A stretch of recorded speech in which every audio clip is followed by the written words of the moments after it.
d'admettre la réalité que le choc colonial a produit une France nouvelle dans laquelle il y aura forcément un compartiment de la société qui a une relation à la religion qui n'est pas exactement celle de la majorité, et tout ça se met en place très très difficilement. Donc un Français même né en France, même avec des parents qui sont nés en France, reste quand même plus ou moins pour la majorité. Vous avez vu le problème du voile. Ouais, du voile par exemple. Le problème du voile, c'est un symptôme, c'est un révélateur. Ouais. Et ça c'est très français par contre, parce que les Britanniques, dans leur relation coloniale, ils se sont trouvés un jour en situation de dire, est-ce qu'un type avec un turban et une barbe peut devenir un policier de la reine? Et ils ont cherché et ils ont répondu oui. Nous avons répondu non. C'est-à-dire que nous n'acceptons pas l'idée, nous ne voulons pas seulement la soi-disant valeur de la laïcité, nous voulons l'expression vestimentaire et symbolique soit exactement la même. Et donc il y a une tension beaucoup plus forte entre les musulmans français et la République française que ça n'est le cas au Royaume-Uni, par exemple. On peut prendre le problème d'une autre façon, mais moi je disais méchamment, si c'est Londres qui a eu les Jeux Olympiques et pas Paris, parce que Londres était capable de promouvoir une image de la diversité où on voyait des femmes avec un hijab. Dans la communication publique de la ville de Paris, on voyait une baguette et un camembert, mais on ne pouvait pas imaginer qu'on allait... Alors il y a cette dimension-là qui est très française, donc c'est vrai, attention, pour les gens qui ne connaissent pas la France, les musulmans ne sont pas martyrisés, d'accord, mais il ne faut pas nier qu'il y a un bug. Il y a l'intégration, quoi, ce qu'on appelle l'intégration politique au sens le plus large. Ils ont du mal à s'intégrer, en fait. Un problème sérieux en France, c'est que les autorités ont créé des musulmans de toutes pièces qui parlent au nom des musulmans. Ça c'est très important. Ça c'est de l'hypocrisie pure et dure. C'est-à-dire que c'est des gens, machin, imam, machin, créés par l'autorité. On peut le nommer, par l'autorité. Qui, s'il y a des débats sur les chaînes de plateau, c'est lui qui parler au nom des musulmans. C'est souvent des mecs qui ne vont jamais les vendredis à la mosquée, mais c'est eux qui répondent. Donc du coup, cette instrumentalisation même de mais être la musulman, religion, ce n'est pas aller vendredi à la mosquée. Entre griffes, mais être musulman aussi. Quand on appelle un juif pour parler à la télé, il ne représente pas les juifs, un catholique non plus. Ce n'est pas aussi prendre de l'alcool pendant les heures de la prière. Le bon musulman, il est bon, le mauvais musulman, il ne l'est pas. Ça n'existe pas de mauvais musulman en fait. Ce que je voulais dire, c'est que par rapport à cette question. C'est une question qu'on entend souvent, monsieur Gars, parce que j'aimerais bien que vous... quand on dit bon et mauvais, quand on dit bon et mauvais musulman... La réalité, elle est là. Moi, je ne conçois même pas cette laïcité à la française, cette laïcité contrôlée. Je vous donne l'exemple chez moi au Niger. Même si la communauté musulmane représente 99%, mais il y a une vraie laïcité, où vous allez trouver une grande mosquée qui fait face à une église, mais on n'a jamais eu de problème de cohabitation. Mais maintenant... il y a eu des caricatures en France, on a brûlé les maisons des chrétiens au Niger. Ça, il y a des choses qui se sont passées, il y a des non-dits, il y a beaucoup de non-dits, parce que quand vous prenez une famille au Niger, vous allez trouver dans la famille des gens qui sont chrétiens et d'autres qui sont musulmans. Donc il y a eu des choses qui se sont passées, Dieu merci, c'est revenu à la normale. Ça arrive un peu partout dans le monde. C'est des choses qu'on ne souhaite plus. Maintenant, mais on ne peut pas vraiment dire que la société du Niger est une société laïque.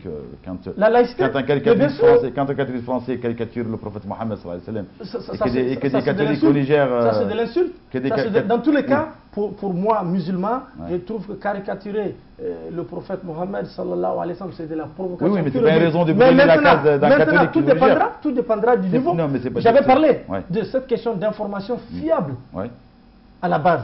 Ceux qui n'ont pas une information fiable, ils sont facilement enrôlables. Le jour où il y a eu ces émeutes au Niger, le même jour, nous on est sortis pour faire une déclaration pour dire à la jeunesse, bien sûr, vous arrêtez. Tout le monde n'est pas comme ça, heureusement, c'est malheureux. Mais maintenant que cette laïcité hypocrite à la française, je pense qu'à un moment il faut que ça s'arrête. Il faut que ça s'arrête pour amener une vraie cohésion sociale entre donc en fait, professeur, quand vous entendez bons et mauvais musulmans, souvent des musulmans vous sortent en fait ceux-là qui ont fait tel ou tel acte ne sont pas des bons musulmans. En tant qu'occidental intéressé par l'islam et par cette belle religion, je me garde bien de m'attribuer le rôle d'un moufti. Je ne dis pas la norme, je ne dis pas bon islam, mauvais islam, jamais. Je constate qu'une majorité de musulmans se sent à l'aise avec tel ou tel comportement et se sent choqué ou répugné par tel autre comportement. Et je constate que, et c'est malheureusement une tradition coloniale chez les Français, que la façon de mettre en œuvre la domination d'une composante de la nation, elle est double. D'abord, il y a la violence pure. Tais-toi. Le musulman n'a pas la parole aux heures de grande écoute au même titre que d'autres segments de la communauté nationale. On pourrait développer. Mais ce n'est pas le pire.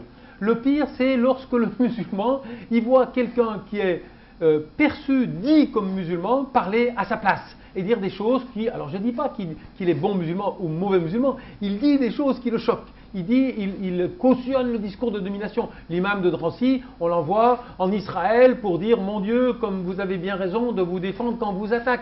Et la matrice, pas seulement des musulmans, des hommes honnêtes et honnêtement documentés, n'acceptent pas. Et c'est donc une violence tout à fait spécifique à la société française de fabriquer de fausses élites pour faire dire à la composante de la société que l'on veut marginaliser politiquement le discours d'acceptation de sa domination. Et ça, c'est un mécanisme très français. Moi, je le mets au cœur du dispositif. Je dis en plaisantant, vous pouvez googler l'imam Chalroumi, imam de Drancy. Vous allez voir sur YouTube. Oui, je vois très bien.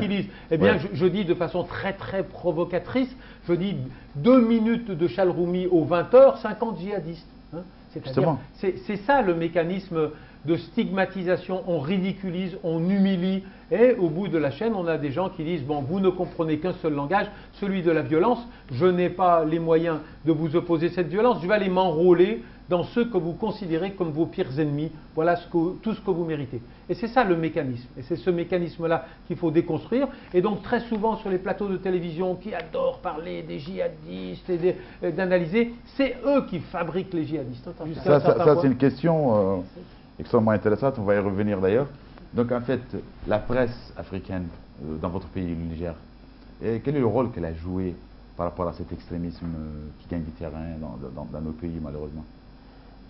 Malheureusement, la presse a peu joué. En dehors de ces débats sur nos chaînes de télévision, la presse a peu joué.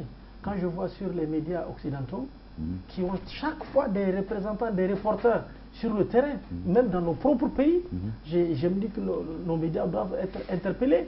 Et j'ai suivi la crise au Burundi, ben, toutes les images que je vois viennent de l'autre côté. Ça veut dire qu'il y a un problème. Ils ne vont pas nous faire les traitements comme on les entend. Donc du coup, nos médias ont l'obligation, en tout cas ont l'obligation de se mettre davantage au travail et de ne pas arrêter leur boulot seulement sur les travaux au plateau et d'attendre les images de leurs confrères. Parce que leurs confrères, ben, ils mettent les moyens pour la recherche de l'information à un coût. Mais si on veut donner des informations de qualité, ben, il faudrait bien qu'on parte sur le terrain. Malheureusement, ce n'est pas le cas, que ce soit au Niger et dans les autres pays africains. Je pense que beaucoup reste à faire. Quand je vois une chaîne qui s'appelle Africa 24, pour les Africains, par les Africains, ça me fait rigoler. Quand je vois que cette chaîne diffuse depuis la France... Mais c'est pas grave. Non, mais si, c'est grave. C'est grave parce que Africa numéro 1, jusqu'à un moment, était une chaîne extraordinaire. Mais il faudrait que nos autorités africaines puissent aider des vraies chaînes en Afrique. Pourquoi Africa 24 n'est pas en Mauritanie? Ça me fera plus plaisir de voir cette chaîne implantée ici à Nouakchott que ça reste en France. Merci, c'est un appel à nos journalistes d'Africa 24, merci. Donc en fait, M. Vega, donc, le traitement médiatique de cette question d'extrémisme est souvent passionnel en Occident. Qu'est-ce que vous en pensez? Oui, il est passionnel et il est unilatéral et il aggrave le traitement médiatique. J'ai cité à plusieurs reprises le témoignage de la situation que l'on vit. Encore une fois, elle n'est pas nouvelle. Lorsqu'il y a eu la guerre civile en Algérie, il y avait dans le cœur et dans les tripes des jeunes Algériens vivant en France la même tension entre ce qu'ils voyaient à la télévision et ce qu'ils savaient. Et j'aime beaucoup citer ces jeunes qui m'avait dit, vous savez, Monsieur Burga, quand la télévision française parle de la Palestine ou de l'islam ou de l'Algérie, on est obligé de zapper. Eh bien, vous savez, Monsieur Burga, on a mal aux doigts à force de zapper. C'est tout, c'est ça. Tout est dit. Tout est dit.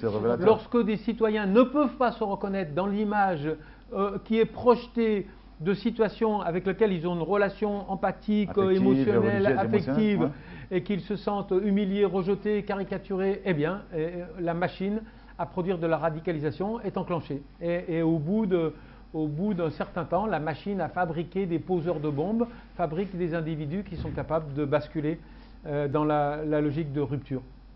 Donc en fait, en Afrique, vous voyez que les jeunes Africains ont commencé vraiment à remettre en question, douter et prendre conscience. Enfin, mais carrément. Je vais vous donner l'exemple palpable de moi-même. Avant de venir, c'est la première fois que je vais en Mauritanie. Mais l'image que j'avais de la Mauritanie, mais c'est pas ce que je vis. Parce que pour moi, voilà quoi, il y a une barrière qu'il ne faut pas franchir, il y a des jeunes dynamiques avec lesquels il ne faut pas causer parce qu'elles sont bien voilées, mais ce n'est pas ce que j'ai vu.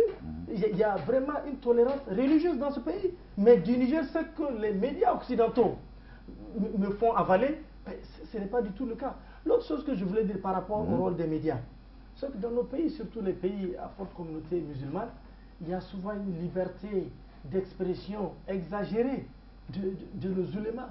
Parce que souvent, ils sont sur les antennes, mais c'est eux qui véhiculent certains messages qui ne vont pas dans le sens. Ça veut dire quoi, la liberté exagérée? Qu'est-ce que vous voulez? La liberté je veux dire, exagérée. Ils sont sur les médias, mais on fait passer tout ce qu'ils disent. Or, je pense qu'il faut qu'il y ait une vraie régulation pour ne pas donner une porte ouverte à l'extrémisme. Parce qu'il faut prêcher, c'est bien, mais il ne faut pas exagérer. Et dans nos pays, malheureusement, à forte communauté musulmane. Ce que vous insinuez là, ça veut dire qu'il y a une lecture de l'islam qui est assez spéciale dans nos pays. Tout à fait. Et c'est ce que je croyais d'ailleurs en venant ici en Mauritanie. Mais j'ai vu que vraiment l'islam est très modéré et il y a une liberté, en tout cas, de pratiquer de sa façon la religion. Donc là, on va revenir un petit peu au printemps arabe, mais on va parler de la Syrie, du Yémen, ces pays-là. En fait, tout à l'heure, on disait que le point de vue le plus répandu, c'est que c'était un élan populaire. Et pourquoi ça s'est arrêté? Qu'est-ce qui s'est passé en Égypte, par exemple, pour vous? Alors, peut-être un mot sur la Syrie, parce que la Syrie, bien sûr, c'est très compliqué, mais oui. moi, j'ai une explication tout de même relativement simple. Ce qui a tué la crise syrienne, c'est ça. D'abord, l'habileté machiavélique avec laquelle le chef de l'État a divisé le front de ses opposants sur une base confessionnelle. Je l'ai dit hier dans l'enceinte du colloque, les dominés ont un réflexe de solidarité entre eux. Ils savent que l'union fait la force. Ceux qui cherchent à diviser les gens sur des bases ethniques et confessionnelles, c'est les dominants, pour diviser le front de leurs opposants. Alors, le régime est parvenu à diviser la société ou à faire croire que c'était une révolte seulement sunnite et qu'elle était seulement radicale. Et comme c'est beaucoup plus facile de mettre le feu que de l'éteindre, il est jusqu'à un certain point parvenu à ses fins. Mais ce qui fait dévier complètement la crise syrienne de son cours logique, c'est son internationalisation asymétrique. C'est-à-dire qu'il y a deux camps, il y a ceux qui soutiennent l'opposition et ceux qui soutiennent le régime. Ceux qui soutiennent le régime vont faire leur boulot sérieusement et avec efficacité et en se concentrant sur l'essentiel, le maintien de la suprématie militaire. D'accord ? Et ceux qui soutiennent l'opposition, eh ben, ils ont des agendas très différents, ils ne s'entendent absolument pas entre eux. Ils ont à la fois, ils veulent soutenir et ils ont peur de ceux qui veulent soutenir. Et il va y avoir une incohérence absolue de la stratégie de l'opposition. Et l'intervention décisive étrangère, c'est l'intervention de l'Iran. C'est l'Iran qui, en 2012, fait basculer cette crise, parce que l'Iran est un peu parano, parce que l'Iran ne veut pas se sentir isolé dans ce contexte régional, et il va, pas seulement avec des paroles, pas seulement avec des armes lourdes, avec des hommes sur le terrain, par Hezbollah interposé, ou même directement, faire basculer complètement le rapport de force et permettre à un régime qui est déchu, qui est rejeté par la majorité de la population, de survivre. Il va le mettre en perfusion. Le soutien iranien a été décisif. Oui. Il a été décisif. Oui, à mon sens, oui. C'est ce qui fait basculer la crise. Alors en Égypte, le cas de figure est différent. Mais justement, parce que le maréchal Sissi... D'abord, en Égypte, je dirais que c'est le terrain d'une énorme d'une lamentable contre-performance de la diplomatie européenne. Nous avons laissé faire, nous avons cautionné, nous avons peut-être même facilité. Il y a ces images intolérables à mes yeux de la baronne Ashton se congratulant, la représentante de la diplomatie européenne, se congratulant avec le maréchal Sissi. Ça, à mon avis, c'est un message terrible. C'est pour ça que je me suis élevé. Le représentant de l'Union européenne a dit, nous comptons beaucoup sur l'éducation.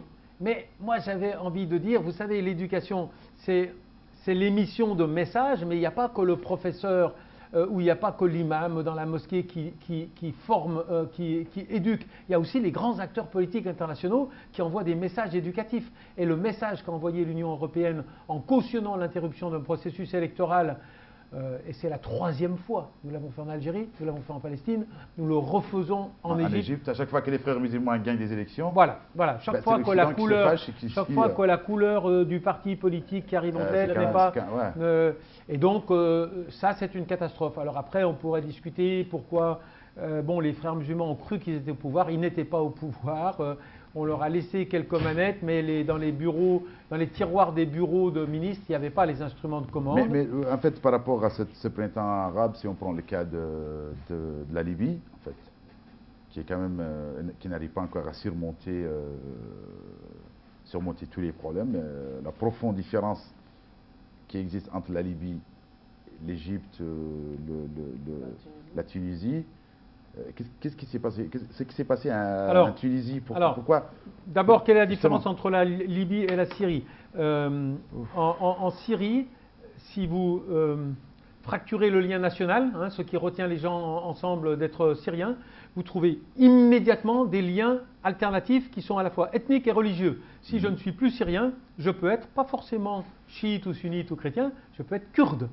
Souvenons-nous qu'il y a ce qui n'existe presque pas au Maghreb. On peut bien dire, si bien sûr, la corde berbère par rapport à la corde arabe. Mais disons qu'en Syrie, il y avait cette mosaïque de communautés qui pouvait à tout moment être instrumentalisée de l'intérieur ou de l'extérieur. En Libye, qu'est-ce qui s'est passé?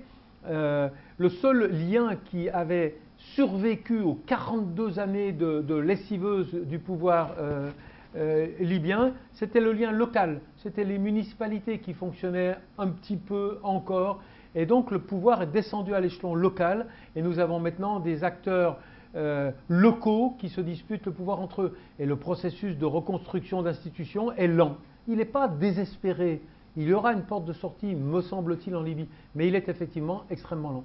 Donc l'héritage, en fait, nous en tant qu'Africains, si on parle de l'héritage de Kadhafi, de Bourguiba, de Sadat ou de Nasser, en fait, parce que Sissi, il se croit quand même un autre Sadat, l'héritier de Nasser ou de Sadat, et Kadhafi, personne n'a hérité. Il y a eu le problème.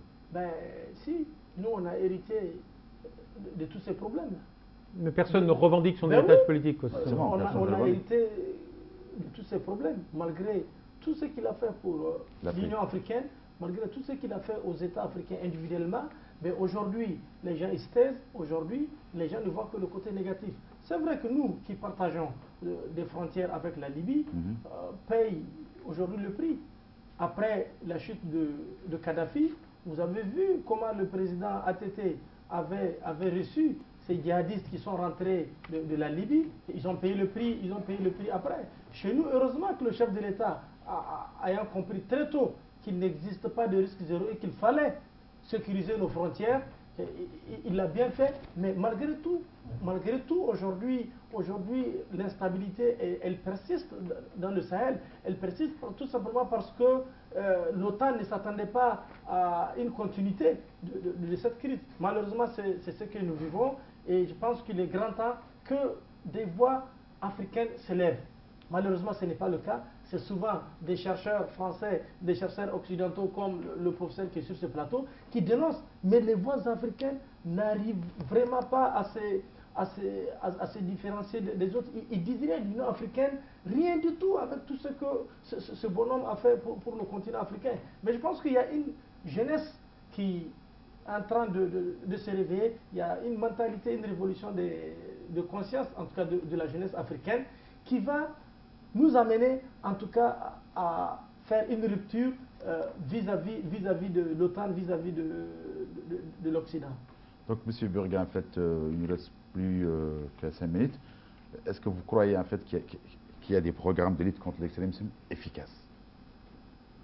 Juste pour rebondir sur ce qui a été dit, qu'il y a des jeunes qui, c'est une banalité de dire, il y a des jeunes qui vont faire mieux que les prédécesseurs. Mais ce matin, je dois dire que dans le panel où était mon collègue présent sur le plateau, Aliou, j'ai été frappé de la qualité de certaines interventions. Alors, je ne veux pas tomber dans la mode qui salue la poussée des acteurs féminins, mais il y avait quelques jeunes filles dans ce panel qui étaient d'une efficacité, d'une lucidité assez étonnante. Donc, moi, je suis fondamentalement optimiste. Les sociétés de la région vont sortir, ça prend du temps. Il faut rappeler l'échelle de la temporalité. Les comparaisons ne valent pas toujours raison, mais quand la France change de système politique et met fin à la monarchie, on met presque un siècle avant d'entrer dans la stabilité politique. Je ne pense pas que ça sera si long. Je pense que nous sommes entrés dans une période où, je reprends cette expression, les sociétés de la région qui en ont les moyens sont en train de se réconcilier avec leurs institutions politiques. Et je me fais plus de soucis pour nos institutions de l'autre côté, avec la poussée de certains extrémismes qui pourraient remettre en cause nos acquis essentiels. Donc en fait, des programmes de lutte contre l'extrémisme, ça n'existe pas. Des programmes efficaces, on dit voilà. Non, il faut savoir que l'extrémisme est le reflet d'un dysfonctionnement global. Donc il faut restaurer la fonctionnalité du système et les bugs, les grincements. Il faut